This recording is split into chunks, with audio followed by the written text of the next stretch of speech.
Hello friends, मैं गई थी मार्केट तो मैंने लाया जॉय का फेशियल किट।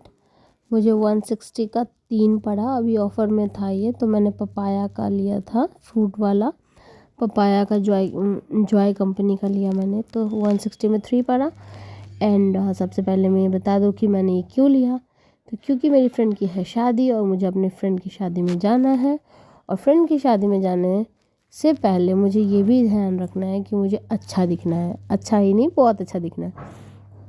डेली लाइफ में आपके फेस पे टैन डस्ट वगैरह कुछ ज़्यादा ही बढ़ जाता है, तो आप इतना ध्यान नहीं दे पाते, लेकिन एटलीस्ट वेडिंग टाइम पे, वेडिंग सीज़न में तो ऑब्वियसली थोड़ा बहुत ध्यान तो रखना पड़ेगा, क्योंकि किसी न किसी के शादी में तो जाना ही हो जाता है, क्योंकि वेडिंग सीज़न चल रही है ना अभी। तो खैर, हम लोग फेशियल करेंगे, बहुत ईज़िली तरीके से करेंगे। आपको कोई दिक्कत नहीं है फेशियल करने में, आप खुद के फेस पे खुद भी कर सकते हैं।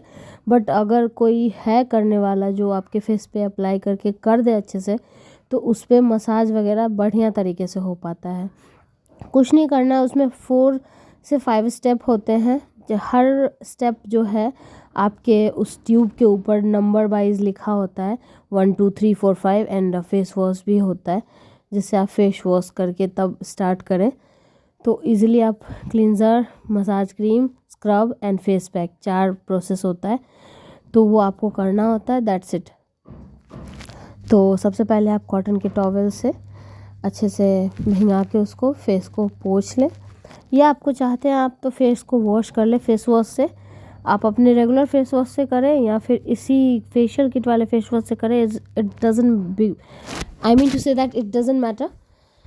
खैर, मैंने तो अपने फेस को बस पानी से ही पोंछ लिया था, क्योंकि थोड़ी देर पहले मैंने अपने फेस वॉश से यूज़ किया था, और मैं अदर फेस वॉश यूज़ नहीं करना चाहती हूँ अपने फेस पे।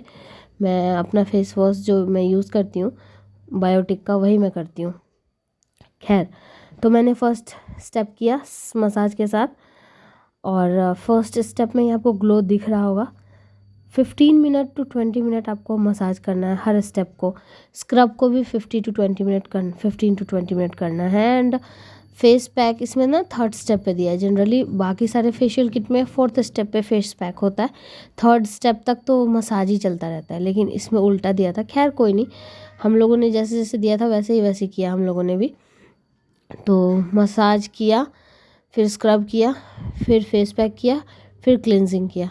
इसमें उल्टा दिया था तो इसलिए ऐसे ही करना पड़ा, लेकिन आप चाहें तो लास्ट में मसाज पहले करके लास्ट में फेस पैक यूज़ कर सकते हैं, कोई बड़ी बात नहीं है।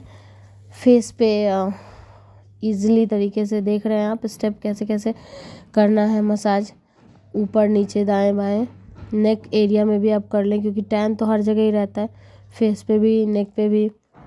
तो बस फेस को ही नहीं ना चमकाना है, नेक को भी तो चमकाना है, क्योंकि अगर आपका 2 रंग का फेस दिखेगा, फेस और नेक, तो फिर अजीब लगेगा। तो जब आप फेशियल कर ही रहे हैं तो लगे हाथों नेक में भी कर लें। मैंने ज़्यादा देर तक नहीं किया था, थोड़ा ही नीचे तक ही किया था। उसके बाद मैंने सेकंड के बाद 3rd स्टेप किया। और हाँ, एक चीज़ और, फेशियल करें तो ये ध्यान रखें कि धूप में ना निकले, कम से कम 12 घंटे तक धूप और धूल से बच के रहें। तो इसलिए मैंने शाम के टाइम पे किया था, क्योंकि मैं शाम को ही फ्री हुई थी बाहर से मार्केट से आके, तो मैं शाम में ही अपना आराम से करी थी, और रात भर रेस्ट भी मिला था। रात में deep sleep, I mean to say that गहरी नींद ली थी, तो उसके वजह से अच्छे से फेस पे ग्लो चढ़ता है। धूप में और धूल में ना जाएंगे अगर फेशियल के करने के बाद, तो वो आपको निखार देगा अच्छे से। क्योंकि बहुत लोग क्या करते हैं, फेशियल करवाए और निकल पड़े तुरंत धूप में मार्केट वार्केट, तो फिर दिक्कत हो जाती है। खैर, और होता है अपने अपने समय के अनुसार लोग काम करते हैं, तो मैं ये मैं ये सजेस्ट कर रही हूँ कि कोशिश करें कि धूप में कभी भी फेशियल करने के तुरंत बाद ना निकले, धूल और धूप से फेस को बचाएं कम से कम 12 घंटे तक। और फिर धीरे धीरे जब निखार खुद ही चढ़ जाएगी, तो फिर आपको तो ग्लो पता ही चलेगा फेस पे। वैसे आपको अभी सारा ग्लो दिख रहा होगा फेस पे स्टेप बाय स्टेप।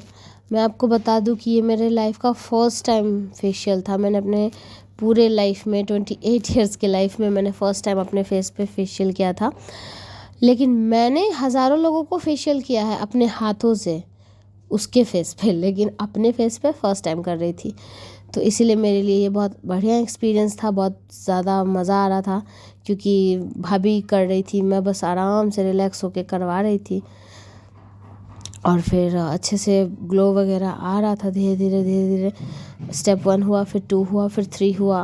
अभी फ़िलहाल 3 हो रहा है, सॉरी 4 हो रहा है, क्योंकि 3 में तो आपने देखा ही था, फेस पैक लगाया था मैंने, उसके बाद धीरे धीरे उसको 15 मिनट में सुखाने के बाद फिर पोंछ दिया था। ये 4th स्टेप था। तो 4th स्टेप फाइनली क्लींजिंग था। उसके बाद अब आप चाहें तो फेस को वॉश करें, फेस वॉश से नहीं करना है तो नहीं करें, बस दैट्स इट। अब फेस को वॉश करने के बाद फाइनल जब फेशियल हो जाता है तो आपको मॉइस्चराइज़र वगैरह तुरंत नहीं लगाना है, थोड़ी देर रुक जाए, फिर 1-2-2.5 घंटे बाद फिर तब फेस को मॉइस्चराइज़र लगा लेंगे। इतनी खुश थी कि मैंने सोचा चलो रात में मेहंदी भी मैंने लगाया था,